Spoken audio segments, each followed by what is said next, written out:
শিক্ষক শফিক, তুমি কি জানো এই পৃথিবীতে এমন একটা জিনিস আছে যা হারিয়ে গেলে আর কোনোদিনও কোনো টাকা দিয়েই তার ফেরত পাওয়া যায় না? আজ তোমাকে সেই হারানো জিনিসের একটা গল্প বলি। এক দেশে এক মস্ত বড় ধনী রাজা ছিলেন। তার ধন সম্পদ হিরে জহরতের কোনো অভাব ছিল না। কিন্তু হঠাৎ একদিন রাজা এক কঠিন রোগে আক্রান্ত হলেন। দেশের বড় বড় ডাক্তার কবিরাজ এসেও তার রোগ ভালো করতে পারল না। রাজা বুঝতে পারলেন তার শেষ সময় ঘনিয়ে এসেছে।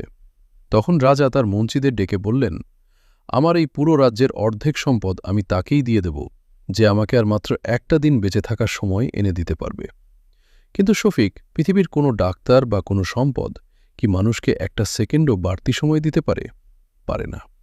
রাজা তখন কাঁদতে কাঁদতে বললেন, হায়, আজ আমার এত সম্পদ থাকার পরও আমি এক ফোঁটা সময় কিনতে পাচ্ছি না। আমি যদি অলসতায় আমার অতীত সময়গুলো নষ্ট না করতাম।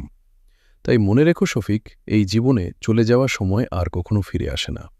তুমি আজ ছাত্র, এই সময়টা তোমার জীবনের সবচেয়ে মূল্যবান সময়।